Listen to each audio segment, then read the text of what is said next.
Welcome to the July Spotlight on Long-Term Care, brought to you by ProducersWeb.com. I'm Sarah Fletcher, and in this broadcast, we'll cover some of this topic's biggest trends and insightful research. This Spotlight on Long-Term Care is sponsored by Personalized Brokerage Services. PBS works for me.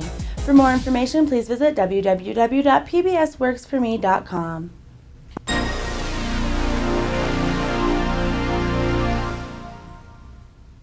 A recent survey of buyers conducted by the American Association for Long-Term Care Insurance finds that nearly half of individuals purchasing asset-based long-term care protection in 2008 were younger than age 65.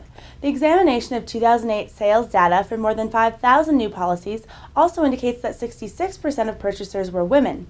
Meanwhile, the average single premium paid was just less than $71,000 in 2008. This represents a 4% increase since 2007.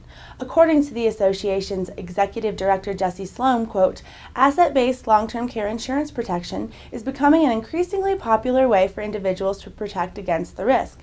Asset-based long-term care policies offer the dual benefit of access to long-term care benefits as well as life insurance protection. Many individuals find this coverage attractive because if they don't use their long-term care protection, their beneficiaries still benefit from the life insurance coverage," unquote.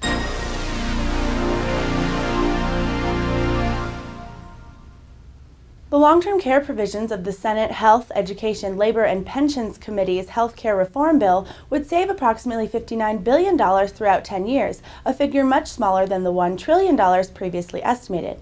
According to Senator Christopher Dodd, the Congressional Budget Office's initial estimate on this area of health care still needs work, and as a result, he will wait for a final estimate before beginning negotiations. However, opponents such as Republican Senator Judd Gregg say the plan is quote-unquote fiscally irresponsible, as the liability burden, $60 trillion of which coming from programs such as Medicaid, would increase by more than $2 trillion. Finally, in supporting his argument against this rider, Gregg says only 30 million people would be without health insurance under the plan's long-term care provision, a meager increase from a current figure of 47 million Americans.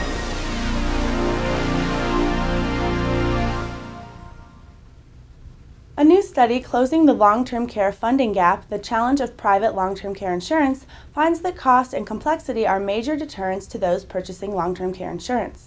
Conducted by the Kauser Commission on Medicaid and the Uninsured, data from the study illustrates that people who shop for long-term care and decide not to buy cite cost as the main reason. In fact, annual premiums for a typical policy for a 60-year-old averaged more than $2,300 for an individual and more than $3,000 for a couple in 2008. For a 70-year-old, premiums averaged more than $4,500 for an individual and more than $6,000 for a couple. Meanwhile, findings indicate that the most popular type of plan is one that pays for a comprehensive array of services with coverage amounts of up to $150 a day for 3 to 5 years, a waiting period of around 90 days, and automatic compound inflation promotion of 5%. I'm Sarah Fletcher, and thanks for watching the Spotlight on Long-Term Care. To see more video spotlights on your favorite products and practices, find them on ProducersWeb.com and browse by topic.